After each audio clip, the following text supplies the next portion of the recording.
Salut les fans d'histoire. Si je vous dis Louis XIV, il y a de très fortes chances que vous pensiez au roi Soleil, à Versailles, aux perruques super cheloues, mais également à une phrase « L'État, c'est moi » que Louis XIV aurait prononcée le 13 avril 1655. Ce jour-là, un jeune homme de 17 ans marche avec détermination, et certainement un peu de colère. Il revient de la chasse et est donc habillé pour cette dernière. Il décide de se présenter sans ménagement devant une des institutions les plus importantes du royaume de France, le Parlement de Paris. Ce jeune homme, vous l'aurez deviné, c'est Louis XIV. Le Parlement était alors réticent à enregistrer des décisions royales. Le roi, avec un fouet à la main, dit alors « Chacun sait combien ces assemblées ont excité de troubles dans mon état, et combien de dangereux effets elles y ont produit. J'ai appris que vous prétendiez encore les continuer sous prétexte de délibérer sur les édits qui naguère ont été lus et publiés en ma présence. » Le président de la séance rétorque alors au jeune monarque qu'il travaille pour l'intérêt de l'État. Et Louis XIV répond « L'État, c'est moi. » Cette phrase peut résumer à elle seule comment on s'imagine la monarchie absolue. Le roi incarnerait l'État, la France elle-même, et en serait le maître absolu. Une phrase que beaucoup de livres, de politiciens, de commentateurs reprennent très souvent. Trop souvent même. Car cette phrase n'a jamais été prononcée par Louis XIV. Et même la scène que je vous ai décrite un peu plus tôt est complètement fausse. Pour expliquer tout cela, il faut comprendre la façon dont fonctionne l'État français. Et là, je vais devoir expliquer une petite partie de ce fonctionnement et le résumer au possible. Donc gardez en tête que tout cela est bien plus compliqué. En 1655, le cardinal de Mazarin est principal ministre, une sorte de premier ministre si vous voulez. Et avec d'autres personnages comme Fouquet qui est alors surintendant des finances, ils forment ce qu'on appelle actuellement un gouvernement.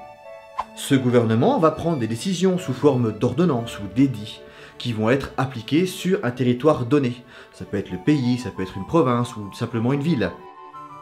Et pour que ces édits soient appliqués, ils doivent être enregistrés par des parlements. Les parlements sont à cette époque des sortes de cours de justice qui ont à leur charge un territoire donné, comme par exemple le Parlement de Toulouse, le Parlement de Dijon ou encore le Parlement de Paris dont le territoire est le plus important. Et c'est justement le Parlement de Paris qui pose problème. Alors qu'il a enregistré quelques semaines auparavant des édits fiscaux provenant du gouvernement, le Parlement exige le réexamen des 10 édits. Des quoi? Des 10 édits. Hein? Des édits. Eddie Mitchell? Non! Le Parlement demande que le gouvernement réexamine des édits que lui, le Parlement, a pourtant enregistrés quelque temps avant. Ah! Ok. Mais quel rapport avec Eddie Mitchell?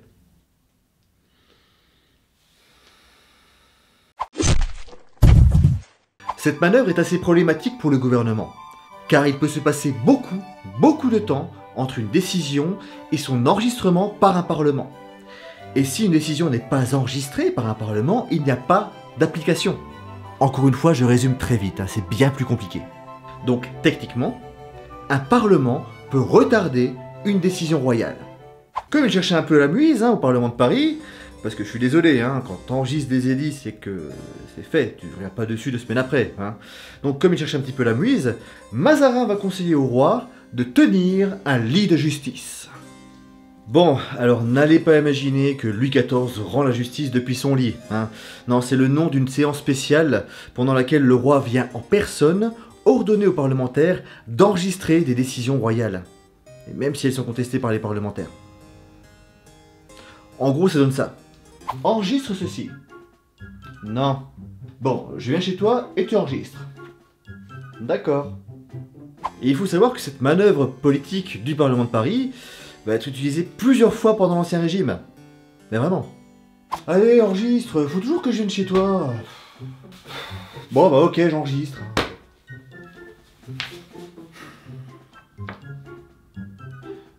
Tu sais, si tu veux que je vienne chez toi, t'as juste à me demander en fait. Ah, ça me fait plaisir. Ben d'accord. Le 13 avril 1655, le roi serait venu dans une tenue familière, entre guillemets, nous précise Jean-François Saulnon, mais certainement pas à l'improviste, donc ne revenant pas de chasse, et donc pas avec une tenue de chasse, et encore moins avec un fouet, ni avec une hache, même si je pense que ça aurait été classe de le voir avec une hache. Le roi se serait adressé aux parlementaires sur un ton ferme, mais sans gronder, ni menacer. Messieurs, chacun sait les malheurs qu'ont produits les assemblées du Parlement. Je veux les prévenir, et que l'on cesse celles qui ont commencé sur les édits que j'ai apportés, lesquels je veux être exécuté. En parlant des malheurs qu'ont produits les assemblées du Parlement, Louis XIV fait ici référence à la Fronde, une période trouble pendant laquelle des nobles et des parlementaires se sont soulevés contre le pouvoir royal, à tel point que le roi, leur enfant et sa mère ont dû fuir Paris un temps. Une période que le roi déteste, évidemment. Surtout qu'elle s'est terminée il y a à peine 2 ans. Et par la suite, les parlementaires enregistrent les édits. Les édits, si tu dis Eddie Mitchell, je te défonce la tête. Les édits de Préto.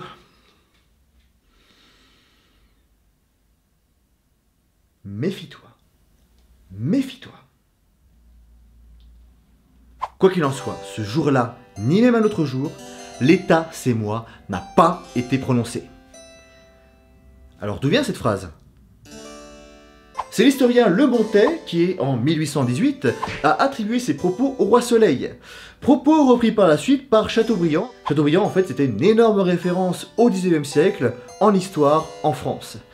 Même si, finalement, il a dit pas mal de conneries, Chateaubriand. Ah bah, c'est pas brillant.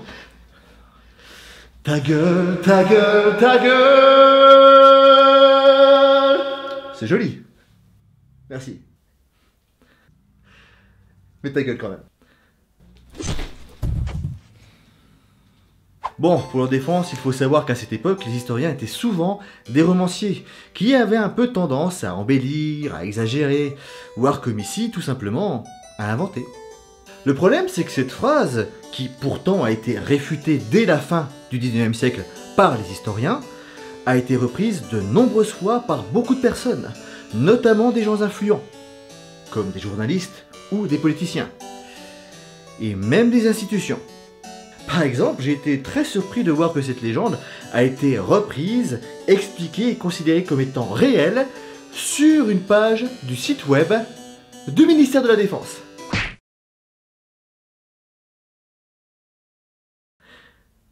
Sans déconner.